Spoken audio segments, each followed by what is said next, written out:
Hindi na naalis sa isip ni Voltaire ang lady boss niyang si Amira pagkatapos na magkaharap sila na matagal sa birthday ni Plinky. Amira Gutierrez was surely attractive, bagamat bihirang-bihirang umiti ito, at lalo lamang niyang bumubuhay sa interes niya nito. He was intrigued by her intense eyes and pouting lips. Mas malakas ang appeal sa kanya ng mga babaeng katulad nito, at may kung anong emosyong pinupuko ito sa kanya. It had been a year mula na mag-break sila ng huling girlfriend niya. After that, puro flings na lang. Wala na siya naging seryosong relasyon. May boyfriend na kaya siya? Tanong niya sa sarili habang sa shower ang kanyang hubad na katawan. Naintriga si Voltaire na sabihin sa niya ni Plinky sa intercom na pinatatawag siya ni Amira sa opisina nito. Sandaling iniwan niya ang trabaho at umakyat siya roon. May hiningin lang sana akong favor sa'yo. Panimula agad nito habang nakatayo siya sa harap ng desk nito.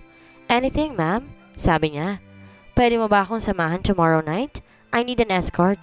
May dinner invitation kasi ako. Tomorrow night, ma'am? Yes. Pwede ka mag-out ng 4 o'clock, then bumalik ka rito before 7 para sa dinner na dadalohan natin. Yes, ma'am. Sige na, Voltaire. You can go back to your post. Bago siya tuluyang lumabas ng opisina, nilingon pa niya si Amira. Nakayuko na ito sa paperwork na nasa harap nito. Hindi niya gustong tingnan ito dahil baka ikagalit nito, ngunit hindi niya maiwasan. Parang may kung anong humahatak sa kanya upang tingnan ito mula sa malayo. At kahit na alam niyang malamang na masamain ito kapag nahuli siya nito, hindi pa rin niya masaway ang kanyang sarili. Dinadaig siya ng udyok ng sarili damdamin. He liked Amira Gutierrez. Na-in-love na nga yata siya sa kanyang boss dahil unang kita pa lamang niya rito nang tumungtong siya sa compound ng Venus Plastic Corporation. May kung ano nang pinukaw ito sa kanya. Isang damdaming halos at taon na rin niyang hindi nararamdaman pagkatapos na mag-break ni Liway. Hindi kasi naintindihan ng dating nobya niya ang kakulangan niya ng oras dito. Nagtrabaho siya sa isang hotel bilang head waiter habang nag-aaral siya sa araw. Nagdesisyon sila mag-break dahil gusto niya mag-concentrate sa pag-aaral at pagtatrabaho. Ngunit nang makita niya si Amira, may kung ano nabuhay sa damdamin sa kanyang puso. Hindi lang physical attraction ang nararamdaman niya para dito, kundi mas malalim pa roon. Ang problema, hindi sila nakatayo sa isang level. Isang karaniwang empleyado lamang siya rito. Baka hindi niya ito maabot. Ngunit hindi niya maiwasang mapangiti dahil siya ang pinili nito na maging escort para sa dinner date na pupuntahan nito. Natigilan si Amira na makita niya si Voltaire sa bungad ng pintuan ng kanyang opisina kinabukasan ng gabi. Alas 7 ang usapan nila ngunit 6:30 pa lamang mukhang handa na ito. Printed polong suot nito na nakatuck in sa jeans nito. His leg-hugging jeans fitted his long legs. At natigilan siya kapag pinagmamasdan niya ito. Ngunit may paliwanag siya sa nararamdaman niyang yon. This is but natural. Normal na babae ako. Natural lang na matrak ako sa gwapong katulad niya. But definitely it does not mean a thing. Masyado kayatang maaga para sa lakad natin, sabi ni Amira dito. Sinikap niyang magmukhang walang epekto sa kanyang kakasigan ito ng gabing iyon. Mas mabuti ng maaga, ma'am. Nakangiting tugon nito. Sige, hintayin mo na lang ako sa kotse. Magre-retouch lang ako. Yes, ma'am. Sinundan pa niya ng tingin ng tumalikod na to. Siya na lamang ang tao sa opisina. Maagang umalis si Plinky dahil masama ang pakiramdam nito. Pinauwi na rin niya ang sekretary niya. Kanina pa tayo, ma'am.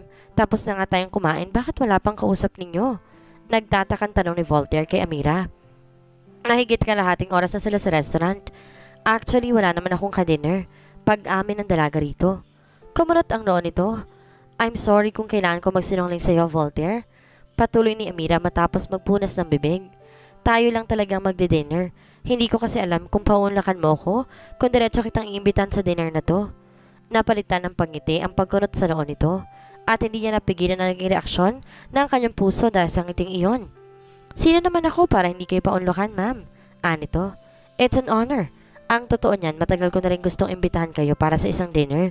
Natatakot lang ako na baka hindi niyo ako paunlakan. Baka pagtaas niyo lang ako ng kilay, mapahiya pa ako. Hindi niya maiwasan na mapangiti. So iniisip pa na ni Voltaire na iimbitahan siya mag-dinner. Baka naman nahuhuli siya nito sa paminsan-minsan na pagsilap niya rito at iniisip itong samantalin ng sitwasyon. Akala yata nito ganun siya ka-vulnerable sa mga gwapong lalaki na katulad nito. Huwag ko na lang kayang ito rin sasabihin ko sa kanya. Baka isipin pa niya may gusto ko sa kanya. Nag-aatubiling na isip ni Amira. Ngunit nandoon na sila. Sayang naman kung hindi pa niya sasamantalin ng pagkakataon. Bihira talaga ako magpa-unlock sa dinner invitation. Usually I go out with a group. Sabi ni Amira. Pagkatapos ubusin ang tsaa na iniinom niya. Kaya lang may importanteng bagay akong gustong i-discuss sa'yo, kaya inimbita kita ngayon. Hindi kasi pwedeng sa opisina pag-usapan ng bagay na to. Nabura ang ngiti sa mukha nito. Sumeryoso ito talatang naging curious. Anong importanteng bagay yon, Ma'am Amira? Medyo naiilang ako sa pagtawag mo sa akin ng Ma'am Amira, lalo na kapag wala tayo sa opisina. You're older than me, sabi niya. Mabuti pa ihinto mo na munang pagtawag sa akin ng ma'am ngayon. Total wala naman tayo sa loob ng opisina, para mas komportable tayo makapag-usap. Okay, if that's what you want, Amira. Pagsang-ayon nito na natang medyo nag-aatubili. Now let me go back to the very reason why I invited you for dinner. Humugot siya ng hininga at nag-ipon ng lakas sa pinagtaka niya iyon dahil hindi siya tipikal na ganon. Kailanman hindi siya kinabahan sa anumang gagawin niya. Palagi siyang may sapat na tapang ng loob at self-confidence para hindi matense. But this time it was different. Parang hindi niya alam kung paano bubuksan kay Voltaire ang gusto niyang sabihin. Come on, Amira. Nandito ka na. Do not waste your effort and time. Tell him about your proposition. I want to have a child of my own, Voltaire. Diretsang sabi niya. Pinilit din niyang tumingin tuwid sa mga mata nito. Handa na siya kung anumang magiging reaksyon nito. Saglit pang natigilan to. Why are you telling me this? Of course. Halos lahat ng babae gusto magkaroon ng anak and experience the joy of being a mother. But what I want is a child conceived through the unconventional way, through a method called in vitro fertilization. Paliwanag ni Amira na nakatingin pa rin ng tuwid sa mga mata nito. Kumurot na naman ang noo nito. This time, walang kakurap-kurap ito habang nakatingin sa kanya. Mukhang nagulat pa ito sa narinig. You, what? Are you serious? Pagkuway tanong nito. Of course I am. Hindi ako mag-aaksin ng panahong imbitahan ka rito kung naglolo ko lamang ako. Ibinaling to sa ibang tingin bago muling tumingin sa kanya na seryoso na naman. Bakit mo sinasabi sa akin to? Tanong nito. To do the process, I will be needing a sperm donor. Lumalim ang pagkakakunot ng noon nito. Actually, marami ng sperm banks sa mga modern hospitals natin ngayon. But I want the source of the sperm cell to known to me. Kaya naghahanap ako ng sperm donor na kilala ko. Pakiwari ni Amira, unti-unti siyang kinakapos ng hininga habang papalapit siya sa gusto niyang sabihin kay Voltaire. Ito na may parang hindi humihinga habang naghihintay sa mga susunod pa niyang sasabihin. And you are my number one candidate. Nakita niyang pagka-shock sa mukha nito. Pagkatapos umunat ito sa pagkakaupo. Matagal sila nagkatitigan. Lalo siyang kinabahan. Parang bigla siya natakot sa magiging reaksyon nito. Papaano kung conservative pala ito at para dito? Absurd ang ideyang naiisip niya. Papaano kung tumanggi to? Do I have to take that seriously, ma'am? I mean, Amira? Seryoso pa rin tanong nito.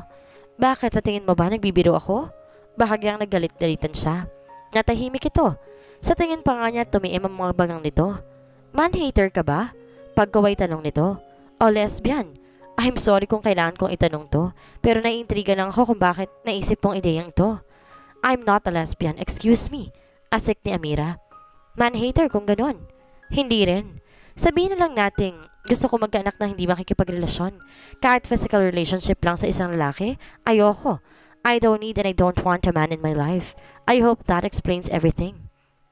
So you want my sperm? Pahayag nitong blankong ekspresyon ng mukha. Dumunok muna si Amira bago sumagot. Yeah, wala namang mawawala sa'yo, hindi ba? Lalaki ka. Marami namang lalaki nagdodonate ng sperm na sa mga sperm banks.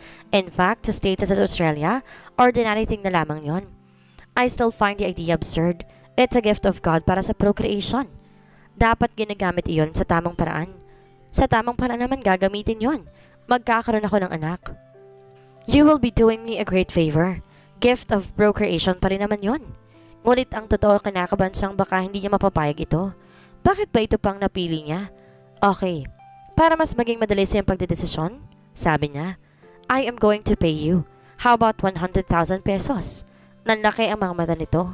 Naliliitan ka sa 100,000? Okay, 200,000. Some men donate their sperm for free. Pero babayaran kita para lang ipakita sa iyo kung gaano ka kaseryoso sa pagkakaroon ng anak at para naman may kapalit ang pabor na ibibigay mo sa akin. His lips went tight. My sperm is not for sale. Correction, Voltaire. I'm not buying it. Isipin mo lang na token of gratitude yung 200,000 ini-offer ko sa iyo. Pakiramdam niya nalusaw siya nang matagal na tinitigan siya nito. Hindi ko alam kung may insulto ba ako. Or should I feel flattered na sa dami ng pwede mong mapili? Ako napilin mo. Sabi nitong mas lumalim ang kaseryosohan sa anyo. You don't have to feel insulted or flattered. Siguro mamit mo lang ang requirements na hinahanap ko sa isang lalaking pwedeng pagmula ng sperm na kailangan ko. I know that 1 month is not enough para makilala kita ng husto, pero siguro sapat ng pagkakilala ko sa'yo para sabihin kong mabuting tao ka. Ayoko lang na may manahing undesirable traits o malalang sakit na maging anak ko. Why go for the unconventional way if you could? Anak lang ang kailangan ko. Siguro nga duwag ako. Takot ako sa heartache. Ayoko nun. Para mo namang sinabing ang ma-in love ay synonymous to heartache. Unfair namang isipin mo na lahat ng lalaki, kabiguan lang kayang ibigay sa babae. I don't give a damn kung anong palagay mo. Basta yun na desisyon ko, to have a child through artificial method. Hindi baling gumastos ako because I know it's worth it. A child is all I need to complete my life. Man-hater ka nga. Giit nito. Kung man-hater ako, dapat mag-adopt na lang ako at hindi ako papayag na malagyan ng sperm sa lang isang lalaki ang katawan ko. Matagal bago ito sumagot. Para bang nahihirapan ito magdesisyon. Paano kung hindi ako pumayag? Maghahanap ka ba ng iba? Oo. Hindi lang naman ikaw ang lalaking pwede. Matagal na pinagmasdan siya nito habang nag-iisip ito. Naramdaman na naman niyang pakiramdam na para siyang matutunaw. Inilipat ni Amira ang tingin sa ibang bagay. Dumako yon sa isang waiter. Huwag mong sabihin, yung waiter ang iniisip mong alternative prospect. Tanong ni Voltaire sa kanya na makitang tinitingnan niya. No, ang sabi ko nga ang gusto ko'y kilala kong sperm donor. Ngaling-ngaling ipamukha niya rito na kaya sa waiter na padakon tingin niya dahil pakiramdam niya, hinigop siya ng malamlam ng mga mata nito at yun ang ayaw na ayaw niyang mangyayari. To be honest, I really don't like the idea. Pero worried ako na baka kung sino-sino lalaki lang kunin mo kapag tumanggi ako at samantalahin ka. Sabi nito. Gusto niyang matawa. Huwag mo nang palabasin sa akin na nagmamalasakit ka. Problema ko to. Ang kailangan ko lang ay ang sagot mo. Are you going to accept my proposal or not? Humugot muna to ng malalim na hininga bago nagsalita. Kapag pumayag ako, what's next? Of course, pupunta tayo sa clinic na magsasagawa sa akin ng IVF process. Doon mo ilalagak ang sperm mo. Then maghihintay ako maging positibong result ng process. Isa pa nga palang importanteng dapat mong malaman. Pagkatapos mo maibigay ang sperm cell mo, kailangan kalimutan mo nagkaroon tayo ng deal. Walang dapat na makaalam nito and I expect you to be a man enough to keep a tough secret. Paano kung may magtanong kung sinong ama ng pinagbubuntis mo? Kung sakali, problema ko na yon. Pagkatapos mong lumabas ng clinic, forget everything about it. Huwag na huwag mong iisiping may kinalaman ka sa amin ng bata dahil hindi kita bibigyan ng karapatan sa kanya. Bumuntong hininga ito. Okay, kailan mo gusto magbigay ako ng sperm sa clinic na sinasabi mo? Napangiti si Amira. Ang ibig sabihin, pumapayag na ito. The soonest possible time. Mas maganda kung this week. Kailangan ng improper condition ng katawan mo. No sexual intercourse with any woman. Huwag kang magte-take ng kahit anong gamot bago ka kunan ng sperm cell. Huwag kang mag-alala. I have a very healthy lifestyle. Okay, we have a deal. Pagkagaling mo ng clinic, ibibigay ko sa yung cheque nagkakahalaga ng 200,000 pesos. Hindi mo na ako kailangan bayaran. Walang kangiting-iting sabi nito. Bahagya siya natigilan sa pagtanggi nito sa ganun kalaking halaga. I will insist, Voltaire, dahil gusto kong ituring natin tong business deal. You're going to give me something I need and I'm going to pay you. Para wala kang ibinigay na pabor sa akin at wala akong utang na loob sa'yo. Malinaw, hindi ba? Bumuntong hininga ulit ito. Saka bahagyang umiling. Mukhang napipilitan ka lang. Punan niya rito. Napipilitan man ako, it would not make any difference. Ang importante ay pumayag na ako sa deal na to. Pero hindi ko matatanggap kung iaabot mo sa akin ng direktang cheque. Okay, i-deposit ko na lang sa account mo kung gusto mo. Inilihad niya ang kanyang kamay rito at tinanggap naman ito iyon. Should I thank you? Aniya? Hindi na kailangan. Formal pa rin sabi nito. Okay, but let me remind you again. Walang dapat makalam nito. Si Plinky lang pinagsabihan ko at ang ubigay ni ko. Our employee-employer relationship will remain as it is. Rest assured the secret will be kept. Sabi nito na parang ayaw pang bitawan ng kamay niya. Ihahatid na kita sa inyo. Alok niya rito. Hindi na. Baka makita pa ni Mang Fred ang sasakyan mo at kung ano pang isipin nun. Pwede naman ako mag-taxi. Naghiwalay sila sa labas ng restaurant. Pinauna muna siya nito makalis bago ito pumara ng taxi. Habang nagdadrive si Amira, hindi niya maiwasan mapangiti. Lihim siyang natutuwa sa pag-asang ayon ni Voltaire doon sa kanyang proposal. Lalo siyang humanga sa binata dahil sa pagtangi nito sa ibabayad niya at sinabi nitong may role ito sa pagdating sa pagkakapagtalik. Para sa isang katulad nito, natiyak na babae ang humahabol, nakakabilib yun. Sana lang hindi na walang respeto niya sa akin pagkatapos ng pinag-usapan namin. Naasam niya at lalo siyang na-excite sa magiging pagbubuntis niya. Sana makuha na magiging anak ko ang karamihan sa mga features niya. Halos hindi nakatulog si Voltaire dahil sa pinag-usapan nila ni Amira. Hindi pa rin siya makapaniwala. Mas gusto niya sa babae ang pagka-conservative. Hindi katulad nitong masyadong liberal ang pag-iisip. Bakit kaya? May nanakit pa sa feelings niya para matakot siyang ma-in-love at makipagrelasyon? He wanted to cuddle her, to love her, erase the negative feelings that made her reluctant to love. He wanted to make her feel it was wonderful to be loved by a man. Ngunit paano niya magagawa iyon kung gano'n kalamig at kailap ito? May magagawa ba ako para baguhin ang pananaw niya? Lalo na kung empleyado lang niya ako. Ipinaabot ni Amira kay Plinky ang address ng clinic at para na ubiganin dapat puntahan ni Voltaire. Pagkalipas ng 3 araw nakatanggap siya ng tawag mula kay Dr. San Diego. Nanggaling na raw si Voltaire sa clinic nito at naibigay na nito ang sperm cell na kailangan sa IVF na isasagawa sa kanya. Pagkalipas pa ng 1 linggo siya naman na nagpunta sa clinic ni Dr. San Diego upang isagawa ng IVF process. Excitement ang nararamdaman niya habang isinasagawa iyon. Ngunit ilang linggo pa raw ang kailangan niya bago makumpirma kung nagtagumpay ang proseso. Just pray na maging successful ang IVF dahil 15% lang ang success rate nito. But in case we fail, we can always repeat the process, sabi ng espesyalista. Pagkatapos na pag-uusap nila sa restaurant at ng IVF process na isinagawa kay Amira, iniwasan na niyang magkita sila ng harapan ni Voltaire. Hindi sa ayaw niyang makita ito, ngunit hindi niya alam kung paano ito dapat pakitunguhan pagkatapos na magsanib ang kanyang egg cell at sperm cell nito sa pamamagitan ng modern clinical procedure. Isa pang dahilan ay dahil parang may kakatwasi ang nararamdaman. Kilig? 27 na siya, ngunit bakit kailangan pa niyang maramdaman yon? Ayaw niyang konsente na nakakaramdam ng kilig. Pauwi si Amira isang gabi na hindi mag-start ang kotse niya. Magpapatawag sana siya ng security guard na maaaring mag-troubleshoot na mapansin niyang palapit si Voltaire sa kinaroroonan niya. Pauwi na rin ito. Anong problema, ma'am? Tanong nito sa kanya. Ayaw mag-start eh. Tingnan ko kung kaya kong i-troubleshoot. Sabi nito. Sa dami naman ang pwede mag-offer sa kanya ng tulong. Bakit ito pa nagkataong nandoon? Bago pa siya makasagot na itasan nito ang hood ng Lexus niya. Sinipat ito kung anong dahilan ng hindi pag-start niyon. Wala pang isang lipang layo nito sa kanya. Mistula siya nakalanghap na mabangong hangin. Swabe sa ilong ang amoy ng cologne nito. At kahit maghapon to nagtrabaho, mukhang fresh na fresh pa rin to. Parang gusto tuloy niyang ihagis ang sarili rito at humiling sa malapad na dibdib nito. Bigla niyang ipinilig ang kanyang ulo, saka siya umatras upang mapalayo rito. Noong una, sa mga kamay lamang na nito nakatingin. Maganda ang mga kamay nito.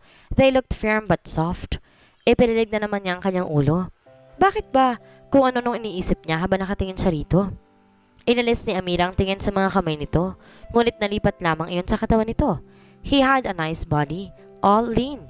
He knew what a sexy man meant, and Voltaire Monterola was sexy.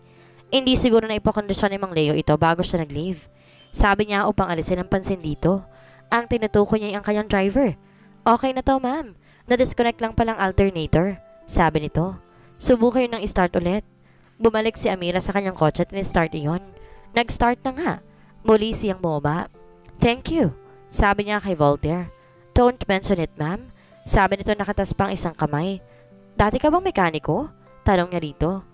Nagtrabaho na ako sa Nodalos noon as helper mechanic. Bago ako naging waiter sa hotel. Nagkibit balikat lamang siya.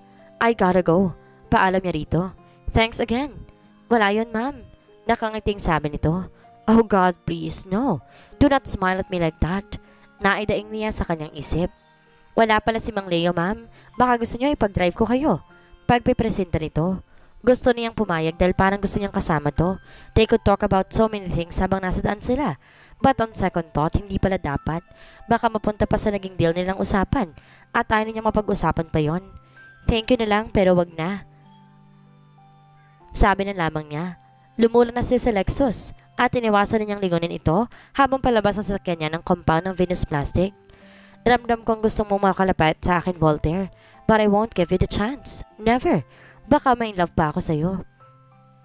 Tuwang-tuwa si Amira nang kumpirmahin sa kanya ni Dr. San Diego na successful ang IVF process after 5 weeks. I'm pregnant, Plinky. I'm pregnant. Masayang pagbabalita niya sa kaibigan pagdating niya sa bahay ng hapong yon. Congrats, Virgin Mother, sabi nito. Tumaas ang isang kilay niya. Sarcastic ka naman eh. Aren't you happy for me? Of course I am. Kaya lang, mas masisana ako kung may lalaki kang kashare sa kaligayahang yan. And that is the father of that child. My child doesn't have a father. Nabuo siya through modern medical procedure. Anak ko lang siya at magiging inaanak mo. Paano mo naman ipapaliwanag ang pagbubuntis mo sa mga magtatanong, Aber? Tanong nito sa kanya. Halimbawa sa opisina. Marami namang unwed mothers ngayon, hindi ba? Ang importante may bibigay ko ang pagmamahal at pag-aalagang kailangan niya. And I will be a good parent to him or her. Saka bago lumakintian ko, mag-i-stay ako sa Puerto Villarreal. I can rent a place there. Sa pinakamalapit na bayan ng isla ako manganganak. Pwede kong palabasing sa States ako ng anak, hindi ba? Sa pamilya mo, paano may papaliwanag yan? I know what I'm going to tell them. Hindi ko na pinoproblema yun. I'm sure they will eventually understand. Bahala ka. Basta wag mo akong gagawing tagapag-alaga dahil hindi ako marunong mag-alaga ng bata. Ano ka? Tutulungan mo ako mag-alaga ng inaanak mo, no? Hindi ba dapat si Voltaire maging katuwang mo? Bigla siyang sumeryoso. Para namang di mo alam ang gusto ko mangyari, Prinky. Sorry, akala ko lang makakalusot. Ang sa akin lang, mas okay sana kung ipapanganak yung baby mo na may tatay. I mean, di mo naman kailangan ma-inlove kay Voltaire kung talagang ayaw mo. Pero pwede naman kayo magtulong sa pagpapalaki sa bata. Hindi, ayoko. Sinabi ko na sa inyo, the child is mine only at lalaki siyang masaya at busog sa pagmamahal ko. Okay, wala na akong sinabi. May kasamang kibit ng balikat na sabi nito. By the way, hindi ka ba papasok sa opisina? Hindi, kailangan ko raw ng 2 weeks bed rest para masigurong magtutuloy-tuloy ang pagbubuntis. Ikaw na munang bahala sa opisina, iuwi mo na lang mga papers sa pipirmahan. Mahigit 1 linggo nang hindi nakikita ni Voltaire sa opisina si Amira, kaya nag-usisa na siya kay Mang Fred. Mahigit 1 linggo nang hindi pumapasok eh. May sakit yata? Sabi nito. Naalala niya tungkol sa pagbibigay niya ng sperm cell dito more than a month ago. Ano na kayang development? Nagawa na kayang IVF sa kanya? Successful kaya? May sakit siya eh. Sabi ni Prinky. Nang ito naman ang tanongin niya, na magpunta siya sa opisina upang report ang pagkasira ng isang importanteng makina na nagbibigay ng kulay sa mga plastic products nila. Anong sakit ni ma'am? Diabetes. High blood. Hindi pala. Tonsillitis. Hindi magkanda tutong sabi nito na mukhang hindi napaghanda ng pagsisinungaling. Hindi na siya nagtanong dahil nabasa niya sa mukha nito ang sagot sa tanong niya. Malamang, successful ang IVF niya. Amira is pregnant. At bagamat hindi pa kumpirmado, parang gusto niyang sumuntok sa hangin sa labis na tuwa. 3 linggo ng bed rest si Amira at nakakadama na siya ng pagkainip kaya naisip niyang mag-gardening. Total ang sabi ni Doktora San Diego, safe na ang pagbubuntis niya. Kailangan nga rin na maging extra careful siya. Hindi raw siya dapat mapagod ng gusto. Kaya naisip niya, 3 times a week na lamang siya magre-report sa opisina. Nasa garden siya ng hapong iyon nang lapitan siya ng maid at sabihing may bisita siya. Sino? Pinapasok mo na ba? Empleyado niya raw po, ma'am. Naiintrigang tinungo niya ang gate. Nasa likod ng garden niya kaya kailangan pa niyang tawirin ang living room bago makarating sa front lanay at gate. Nagulat pa siya na makita niya si Voltaire. Good afternoon, ma'am. Nakangiting bati nito. May dala itong isang basket ng mga prutas. Hindi siya kaagad nakapagsalita. What brought you here? Kakamustahin lang sana kita, Ma'am Amira. 3 weeks ko na kasi kayong hindi nakikita sa opisina. Kukumustahin? Magaling na ako. Nagkasakit lang pero okay na ako. Nag-atabili pa siyang tanggapin ng mga prutas na iniaabot nito. Bakit nag-abala ka pa? Marami naman yan dito. Alam kong kailangan niyo to ngayon, ma'am. Kinabahan siya. Alam ba na ba nitong successful ang IVF na ginawa sa kanya?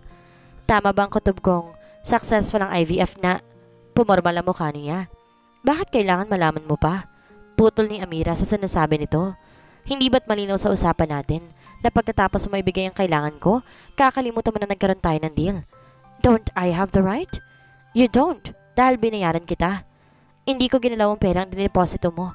Sa account ni Danny Boy at Negro ko pinadeposit yon sa'yo dahil hindi ko gustong tanggapin yon and I want to give it back to you. Her face tightened. Sumisira ka yata sa napag-usapan natin. I'm sorry pero nagbago ng isip ko. Hindi ko gustong sumira sa usapan natin but this past few days, lalo pa nang maisip kong posibleng buntis ka na dahil sa hindi mo pagpasok, hindi na ako napalagay. May guilt ako nararamdaman. Hindi ko yata kayang basta na lang pabayaan na magiging anak ko. Naningkit ang kanyang mata sa narinig. Binayaran kita para tumupad ka sa usapan at hindi mo aaring anak ang bata at hindi mo naman ako pakikialaman pagkatapos mo manggaling sa klinik Doktora San Diego dahil doon natatapos ang usapan natin. Bala ko naman talagang tumupad sa usapan at tumistansya sa iyo Pero na mapag-isip-isip kong anak kong mabubuhay at lalaki sa katawan mo, na-realize kong hindi pala pwedeng basta ko na lang pabayaang ipanganak siya nang wala akong pakialam. Hindi siya makapaniwala na biglang magbabago ang isip ni Voltaire. Anong gusto mong mangyari ngayon? Being his or her biological father, bigyan mo ako ng kaunting karapatan sa magiging anak mo. Kahit kaunti lang. Hindi na kailangan na magiging anak ko. Hindi ka dapat magkaroon ng pakialam sa kanya. Leave him alone kapag lumabas na siya. Hindi ko naman igigit na pakilala mo ko sa kanya eh. Gusto ko lang siya makita kapag pinanganak mo na siya. Masilip paminsan-minsan. Gusto ko ring alalayan ka sa iyong pagbubuntis. Napailing si Amira. Kung alam ko lang nasisira ka sa kasunduan natin, sana naghanap na lang ako ng iba. Walang masama sa gusto kong mangyari. Giit nito. Hindi ko lang talaga matanggap na tuluyan na akong walang pakialam sa inyong mag-ina. Ibinilik na rito ang isang basket ng mga prutas. Umalis ka na. At kung ayaw mong mawalan ng trabaho, wag mo nang igit ang gusto mo. Wala tayong naging deal. Wala tayong pinag-usapan. Wala nangyari. Tumiemamogang nito. Ngunit hindi nito na kinuha ang isang basket ng mga prutas. Pagkatapos siyang titigan ng matagal nito, walang salitang tumalikod at tuloy-tuloy nang lumabas ng gate. Anong gustong palabasin ng lalaking to na dahil sperm cell niyang ginamit sa IVF process ko ay may karapatan na siya sa buhay ko at sa magiging baby ko? Ha! Nangangarap ka, Voltaire Monterola. Hindi kita kailangan at kahit sinong lalaki sa buhay ko. Bulong ni Amira, sabay balik sa loob ng bahay. Nagpalipas pa si Amira ng isang linggo bago muling pumasok sa opisina. Hindi lang dahil ayaw niyang magkita sila ni Voltaire, kundi dahil mabigat ang pakiramdam niya tuwing umaga. Hirap siyang bumangon. Malimit siyang mahilo na kapag naaamoy siya ng pabango. Ngunit napilitan na rin siyang pumasok dahil may mga bagay sa kumpanya na hindi pwedeng kay Plinky na lamang niya iaasa at isa pa niyang mapagkakatiwala ang tauhan. Ngunit unang araw pa lamang ng pagpasok niya, nag-collapse na siya dahil sa hilot pananakit ng puson. Dalhin mo ako kay Dr. San Diego, Plinky. Baka kumapaan ang pinagbubuntis ko. Sabi niya rito nang pahigain siya nito sa mahabang couch sa opisina. Kaya mo bang lumakad? Baka malagay sa peligro ang baby kapag bumaba ako ng hagdan. Teka, tatawag ako ng bubuhat sa iyo. Pagbalik nito si Voltaire ang kasama nito. Bakit siya? Kunot noong tanong ni Amira rito. Huwag ka nang mamili. Si Voltaire kayang-kaya kang buhatin. Tugon nito. Hindi na siya nakapagprotesta pa. Lampang ko siya ni Voltaire upang dalhin sa may sasakyan niya. Iniwasan niya magtamang kanilang mga tingin. Bakit ayaw mong kumapit sa akin? Hindi naman kita kakagatin. Mahinang sabi ng binata habang pangkusiyan nito. Kahit iniiwasan sana niyang ikawit ni Amira ang dalawang kamay sa batok nito, wala itong gamit na cologne but he smelled fresh. Para tuloy gusto niyang ihilig ang kanyang ulo sa matigas na dibdib nito. Bakas ang pag-aalala sa mukha ng mga empleyadong nakikita na pangkusya ni Voltaire. Paano si ma'am? Naolinigan pa niyang tanong ng ilang staff. Ano ba talagang nararamdaman mo? Tanong ni Voltaire sa kanya. Wala ito. Nahilo lamang ako. Paiwas na sagot ni Amira. Nang madala na sige sa kotse niya, nagpresenta pa itong sumama. No, wag na. Kailangan ka sa post mo. May nararush tayong orders para sa SM. Kailangan i-monitor mo yon. You have to work double time. Nakita niyang pagpaprotesta sa anyo nito, ngunit wala ring nagawa ito. Sige namang Leo, sa klinik tayo ni Dr. San Diego. Worried lang naman yung tao sa'yo. Halos bulong na sabi ni Plinky sa kanya na makalapas ng compound ng Lexus niya. Alam mo bang kaninang palabas ako ng opisina, nandun sa may hagdan? Worried siya nagtatanong kung ano nangyari sa'yo at bakit ka nag-collapse. Wala siyang dahilan para mag-worry sa akin. Hindi ko siya boyfriend. Alam ko gumagawa siya ng way para makalapit sa akin. Akala naman niya magagamit niyang sitwasyon para mangyari yon. Ikaw naman, palagi kang on the defensive. Wala namang masamang intensyon yung tao. I know he's trying to seduce me, but no way. Sabi niya na muling napangawi. Nag-aalala siya para sa sanggol na sa kanyang sinapupunan. Pinayuhan si Amira ng Dr. San Diego na magpa-confine ng 3 araw sa ospital para ma-monitor ang kanyang kalagayan. Sa ikalawang araw niya yun, naggulat siya sa pagdating ng isang unexpected guest. Kamusta? Ani Voltaire. May dala itong flowers and fruits. Bakit nandito ka? Sa halip na samagot ay tanong niya rito. Ibinaba niyang hawak na Vogue magazine. Gusto ko lang masigurong okay kayo ng baby. Nag-init ang kanyang ulo. Bakit ba kinukulit mo ko? Hindi ka ba nagpunta sa bahay? Sinabi ko na sa iyo ang stand ko. Wala tayong kaugnayan sa isa except for the fact na empleyado kita. Kaya wala kang pakialam sa pinagbubuntis ko. Kahit ano pang sabihin mo, hindi mo maihaalis sa akin na mag-worry ako sa iyo. Well then, salamat. Pero tama na. Leave me alone. Natigilan to sa sinabi niya. Huwag kang mag-ilusyon na dahil sa'yo nanggaling ang punla, kaya nabuo ang bata sa tiyan ko. Ay mai-inlove na ako sa'yo. Hindi kasama sa mga plano ko. Lalo pa itong lumapit sa kama niya. Hindi ako nag-iilusyon, Amira. Ma'am Amira. Mariing pagtatama niya. Okay, Ma'am Amira. Empleyado mo nga lang pala ako. Tiimbag ang nasabi nito. Wala akong iniilusyong kahit ano. Gusto ko lang igit ang konting karapatan ko sa batang nanggaling sa akin. Huwag mo nga hayang isipin kung pumayag ka sa proposal ko sa'yo dahil balak mong gamitin yon para maakit ako. Sabi ni Amira. Huwag kang mangarap, Voltaire. Nasabi niya yon bago na-realize na mali. It was insulting. Wala siyang balak insultuin si Voltaire, ngunit nasabi lamang niya iyon upang itaboy ito at tigilan na siya nito. Kitang-kita niya ang gumuhit na hinanakit sa mukha nito. Sige, lalayo na ako sa iyo kung yun ang gusto mo. Seryosong pahayag nito. Pero bago yon, nabigla na lamang siya sa sumunod na ginawa nito. Dumakwang ito sa kamang kinaroroonan niya at sinail siya ng halik. Nanlaki ang mga mata ni Amira. He claimed her lips without warning. The kiss was very intrusive. Pakiramdam ni Amira saglit at tumigil ang lahat ng bagay sa paligid niya, pati na ang pagtibok ng kanyang puso. Bago pa maidikta ng isip niya sa kanyang katawan, na itulak ito'y pinakawalan nito ang mga labi niya. Matamang tinitigan sa nito. Gusto ko lang maramdaman mong presensya ko. Bayad na rin yan sa pang-insulto mo sa akin. Sana nga, hindi dumating ang oras na kailanganin mo ko o ang kahit na sinong lalaki sa buhay mo. Tigagal na naiwan si Amira. Daig pa niya ang binagsakan ng nuclear bomb sa mismong harapan niya. Ang aruganting yon. Sa loob-loob niya habang hawak ang kanyang mga labi na nanginginig pa sa mga halik nito. Ngayong dinadala ni Amira ang anak niya kay Voltaire. Ano ang gagawin ng binata para mapapayag ang dalaga sa karapatang hinihiling niya sa bata? Dahil sa halik ng binata, magbago kaya ang tingin ng Amira sa mga lalaki? Yan ang ating aalamin sa susunod nating kabanata.